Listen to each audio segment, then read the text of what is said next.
Today we are going to look at the introductory paragraph, and I'm going to show you guys how to write this introductory paragraph using your notes from the the theme worksheet. So I'm going to show you guys now how to use your notes from your theme worksheet and write this introductory paragraph using my example from the bad seed. You are using names, numbers. Do not write an essay on the bad seed. You write an essay on the bad seed, you will not get credit for it. And I will tell you to write it again. So make sure you're using names, numbers as your story for your essay, not the bad seed. Okay.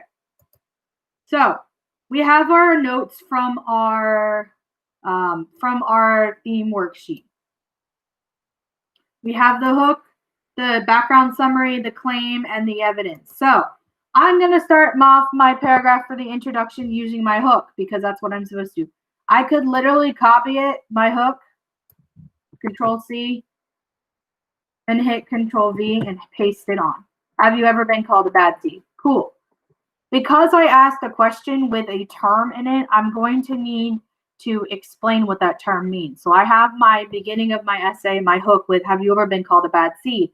I would need something after that says a bad, with quotation marks, a bad seed is someone who does not follow the rules.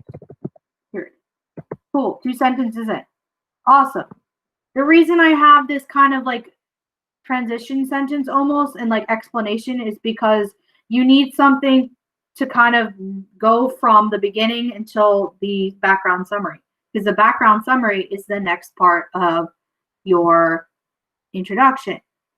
The first thing I'm going to start with for the background summary, and I can literally copy what I've already written for the background summary. Hit Control-C, hit Control-V, paste it there. I'm going to scroll down a little bit and paste it here.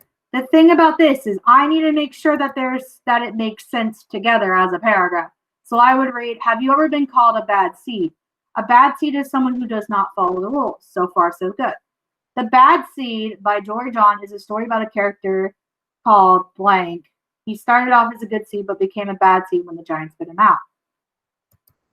We need some sort of connector between these 2 sentences. So I need a sort of sentence between the 2. Maybe I could say,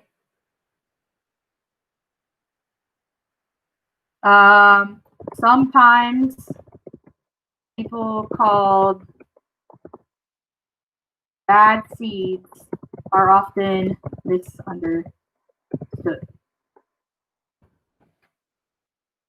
Now I can go into the background for the story that I've already kind of written. So I could say, in The Bad Seed by Jory John, again, this is one of those things that you need to include the title of the story and the author. So in The Bad Seed by Jory John, comma, that's an introductory phrase, and we'll go over commas later. The main character, the bad seed, that's literally his name, so I have to capitalize all 3 words. The bad seed. I'm literally rewriting this, but you could like be a little bit less than me and not rewrite everything. Starts off as a good seed, but became a bad seed, becomes a bad seed when a giant spits him out. You see how I'm like kind of editing as I go? Like if you want to make sure that your paragraph makes sense. I think you all know this, but I want to make sure that you guys know that if you write a paragraph that doesn't make sense, I'm probably going to take points off. Okay. Starts off as a good seed, but becomes a bad seed when a giant spits him out. He eventually changes and starts to become a better seed. The reason why I didn't end it with just the giant spitting him out is because that's only part of the story, part of the background of what's going on in this story, part of the summary. we have to understand that all parts of the story have to be told, the beginning, middle, and end. And by showing the entire part, by only having this first sentence, I don't have the ending. I don't see that he's changed. So that's kind of what we're doing. And honestly, like this was only like one sentence, and also I was missing words in here. So you could like, you're supposed to in the rubric, you're supposed to have 2 to 3 sentences for the background summary. So I needed another sentence anyway. So now that we have the background summary checked off, now we are looking at what the theme is. The theme is, even if bad things happen to you, you can still be a good person. Copy that, paste it. And I don't think it makes sense to go from he eventually changes and starts to become a bad seed. Even if bad things happen to you, you can still be a good person. There's something missing there. We're missing kind of a transition. So instead of starting with that, I could say something like, the bad seed shows us that even if bad things happen to you, you can still be a good person. You see how it kind of helps transition and makes more sense that way, and is not just completely like out of the blue. That's what we're looking for in these paragraphs. When you write an essay, your main goal is to make sense. You don't want to have to read something and it doesn't make any sense and doesn't have any like follow through. It has to make sense. So our theme is there. Now we need our evidence to support this. So I can literally copy, I can literally just look up here and say, I still see the evidence 1, I still feel bad at times, but I also feel sort of good. And evidence 2, the bad seed's taking it 1 day at a time. You can now go something like this, because we need those evidence in there. The bad seed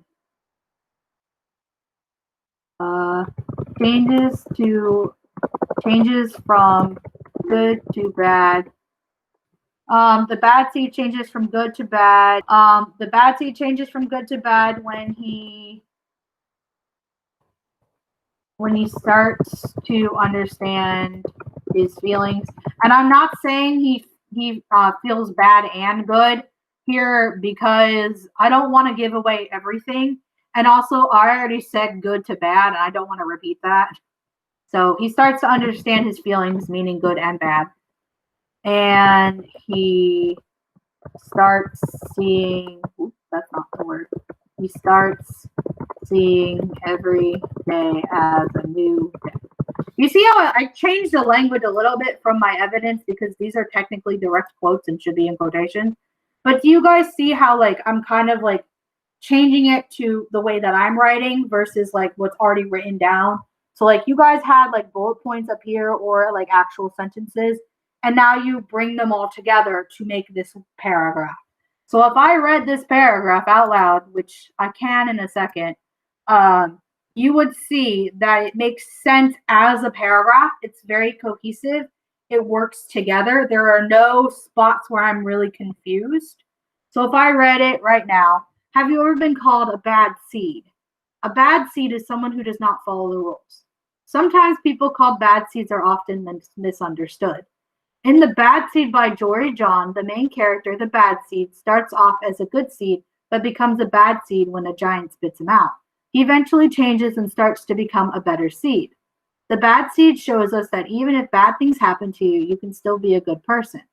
The bad seed changes from good to bad when he starts to understand his feelings and he starts seeing every day as a new day. You see how cohesive and how much that makes sense together? How we used our everything we have already written when we did that theme worksheet, and we used it to create this awesome paragraph. That is what we are doing for the introduction. When we do evidence on Tuesday of next week, we're kind of going to be doing almost the same thing as this to a degree, but that's basically what we're doing. That's all you're doing for today, and your homework, if you don't finish it, is just getting this introduction done.